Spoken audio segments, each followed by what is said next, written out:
पाकिस्तानी को इंडियंस को इस चीज़ की क्यूरियोसिटी होती है, इस चीज़ का पता नहीं क्या ही नशा होता है, कह रहे हैं कि जो बंग मिलती है ना, बंग वाला नशा होता है, हम लोगों को नशा होता है कि भाई इंडिया और पाकिस्तान परसेंट। मैं आज एक वेबसाइट पे सर्वे पढ़ा था, 51% पाकिस्तानी इंतजार कर रहा है कि वीज़ा लगे और वो बाहर चला जाए।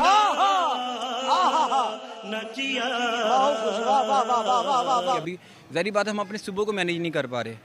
मैं पंजाब की अगर बात कर लूँ, पंजाब तो एक हम कह लें कि सारे सूबों में मिक्स हो जाता है। अगर मैं अकेले कश्मीर की बात करूँ तो कश्मीर के वकार नज़ीर सर करते क्या हैं? मैं बेसिकली कॉर्पोरेट कंपनी में हेड हूँ प्रोडक्ट का। माशाल्लाह वेरी नाइस। सर अगर मैं बात करूँ पासपोर्ट की, ग्रीन पासपोर्ट अपनी एक टाइम के अंदर अपनी एक वैल्यू रखता था। एक कंट्री के अंदर हमें तकरीबन से तकरीबन, अगर मैं गलत नहीं हूँ तो हमें 60 से 70 कंट्रीज़ के अंदर फ्री वीज़ा विदाउट वीज़े के जाने देते थे, लेकिन वो माइनस होकर हमारा वर्स्ट लास्ट के 10 पासपोर्ट से अंदर के रैंकिंग तीसरे नंबर पर आ रहा है हमारा पासपोर्ट। अगर मैं बात करूँ इंडिया की रैंकिंग, इंडिया तकरीबन 120 कंट्रीज़ के अंदर फ्री वीज़े के जा सकता है। क्या वजूहत है कि वो डेवलप हो गया, हमारे पासपोर्ट को डे बाई डे जंग लगता जा रहा है, क्या वजूहत है? आई थिंक मुझे नहीं पता कि आप लोग you'll be able to play this या आप ये कम्प्लीटली चला सकेंगे, but unfortunately nobody cares from your government, nobody cares your establishment, nobody cares bureaucracy, nobody cares अवाम ऑल्सो नोबडी केयर्स। तो हम एज अ कॉम हमें फ़र्क नहीं पड़ता, तो पासपोर्ट इससे भी नीचे चला जाएगा, माइनस में भी चला जाएगा, किसी को कोई फ़र्क नहीं पड़ता। हम जैसे लोग अवेयरनेस के लिए बोलेंगे, आप अवेयरनेस के लिए वीडियोस बनाएंगे, पर at the end of the day independently पाकिस्तानियों को फ़र्क नहीं पड़ता।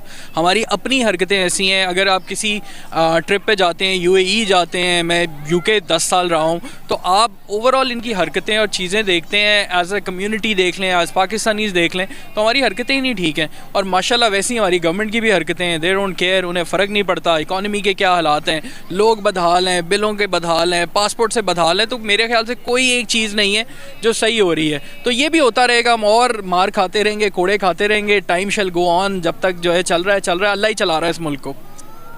यकीन करें कि दुख से कहना पड़ता है, अगर मैं बात करूं 1999 में हमारे फॉरेन रिजर्व और इंडिया के रिजर्व तकरीबन इक्वल थे, लेकिन अभी देख लें हमारे फॉरेन रिजर्व कहां पर आ गए हैं।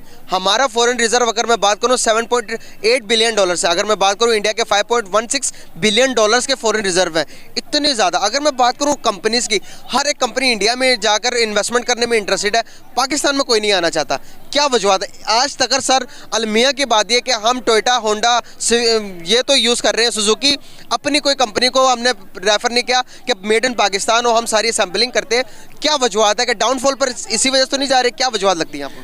असल में देखें, जैसे कि आपने फॉरेन रिजर्व्स की बात की है, तो पाकिस्तान के इस वक्त जो करंटली फॉरेन रिजर्व है 6.5 के हैं, और आप इंडिया के ऑन दी अदर हैंड देखते हैं तो 500 बिलियन है। और आज की डेट में हमने 200 मिलियन डॉलर की एक पेमेंट रोक दी है, और हम PIA की और IATA की जो इंटरनेशनल एविएशन की पेमेंट्स हैं वो भी नहीं कर पा रहे। तो क्यों हो रहा है? क्यों इसलिए हो रहा है कि हमने एज ए इकॉनमी डेवलप ही नहीं किया। इंडिया को देखें, वो एज अ सर्विस इकॉनमी भी डेवलप हो रहे हैं, वो एज अ प्रोडक्ट इकॉनमी भी डेवलप हो रहे हैं। पाकिस्तान किसी भी तरह डेवलप नहीं हो रहा। हम इंपोर्ट कर रहे हैं, इंपोर्ट करी जा रहे हैं, महंगा बेची जा रहे हैं। आप सिंपल एक मिसाल ये देखें कि हम एज अ कॉम जो है चाय अफोर्ड नहीं कर सकते, चाहे हम वो भी नहीं छोड़ पाते। तो हमारे पास जो अभी 6.5 बिलियन डॉलर भी पड़ा हुआ है, वो भी मांगे तांगे का पड़ा हुआ है। 3 बिलियन डॉलर सऊदियों का पड़ा हुआ है, बाकी 3 जो है चाइना का, जो टेक्निकली डिफॉल्टेड स्टेट है। बट जैसे मैंने पहली वाले जवाब में भी कहा था, नोबडी केयर्स, किसी को कोई फ़र्क नहीं पड़ता। पावर गेम्स है, बल्कि गेम ऑफ थ्रोन्स चल रहा है पाकिस्तान में। सो गेम ऑफ पावर है, सबको पैसे चाहिए, सबके पैसे माशाल्लाह बाहर हैं। कोई 12 अरब रुपया 6 महीने में कमा लेता है, आवाम जो है वो वहीं की वहीं है, तो बाकी सब बाहर जा रहे हैं, दे आर हैविंग फन।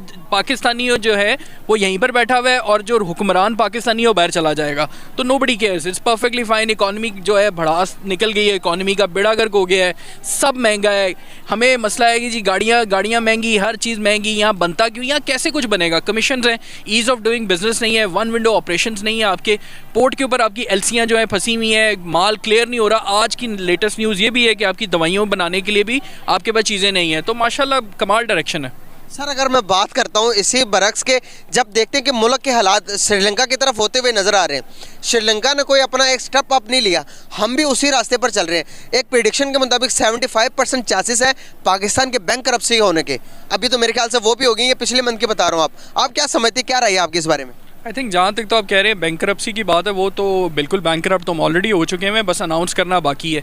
बाकी रहा श्रीलंका वाले, तो श्रीलंका एक कौम है, वो मुत्तहिद हो गए थे, उन्होंने ऐवानों में से जाके लोगों को बाहर फेंका था, तो हमने कभी नहीं मुत्तहिद होना। हम कभी किसी इशू पे इकट्ठे नहीं हो सकते, हम एज मुस्लिम्स इकट्ठे नहीं हो सकते, हम किसी डिसीजन पे इकट्ठे नहीं हो जाते, सेक्टेरियन वायलेंस में इकट्ठे नहीं हो सकते, हम किसी भी चीज़ पे इकट्ठे नहीं हो सकते। तो एज अ कौम भी हमारा कोई टेंशन नहीं है कि यार दिवालिया भी हो जाएगा, खाने के जो है बिल्कुल मसले भी होंगे, हमने इकट्ठे नहीं होना। श्रीलंका वाले फिर कौम है, इकट्ठे होकर उन्होंने चोरों को बाहर निकाल दिया था, हम नहीं हो पाएंगे, तो हमारी कोई ख़ास परेशानी नहीं, हमने शिया सुन्नी में लड़ते रहना है। सर आपकी बात एक्यूरेट सही है, आपकी बात से मेरा दिमाग की बत्ती जली।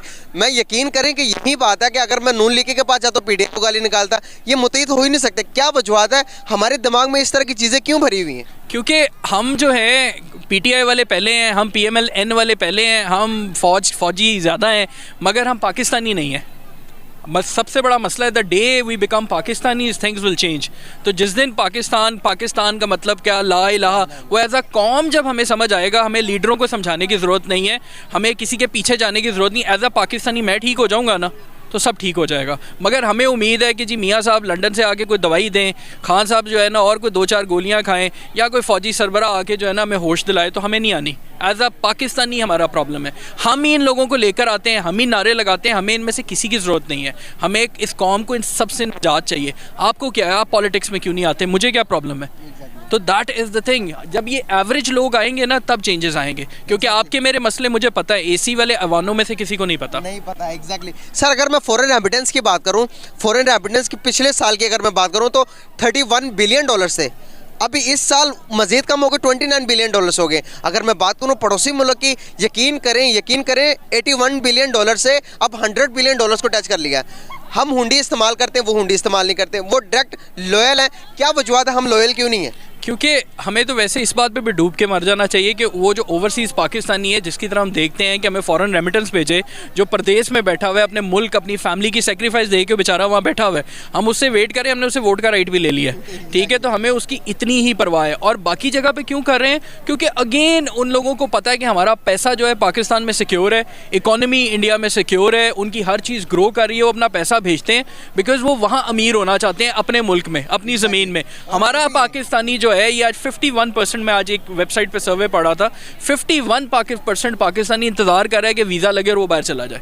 तो इसलिए वो पाकिस्तान में पैसा भेज के यहाँ क्या करेंगे, वो तो इंतज़ार करें वीज़ा लगे और मैं कहीं सेटल हो जाऊँ। सर 5th लार्ज इकोनॉमी बन गया, क्या 3rd और 2 नंबर पे आ सकता है इंडिया? बिल्कुल आ सकता है जी। उनकी लीडरशिप जो है कम से कम उनके साथ सिंसियर है, वो कम से कम जो है अपनी कौम को पहले रखते हैं। हम जो है सबसे पहले अपने बैंक अकाउंट्स, अपनी आल औलाद उनको आगे रखते हैं। हमें सबसे पहले अपनी पावर चाहिए, हमें सबसे पहले अपना पैसा प्रोटेक्ट करना है। तो बस ठीक है, ज़बरदस्त है। हम कभी घड़ियों के मसलों में, कभी एवन फील्ड के अपार्टमेंटों में फंसे हुए हैं, और बाकी जो अवाम है वो भी उसी ट्रक की बत्ती के पीछे लगी हुई है। पर हमसाये में क्या हो रहा है? अब हमसाये को छोड़ें जी, हमसे अलहदा हुए थे 71 में, बांग्लादेश की इकॉनमी का हाल देखें, और उनको भी छोड़ें जो सारी उम्र पिछले 40 साल से अफगानिस्तान की जंग में फंसे हुए हैं, और वहाँ पर $83 का है, हमें डूब के मर जाना चाहिए। That's it. बहुत ज़बरदस्त बात की आपने। ये लास्ट पर ख़त्म करते हुए आपको एक बात बताते चलो, हमारे फॉरेन रिजर्व भी लाइक मार दो, क्योंकि फर्क नहीं पड़ता।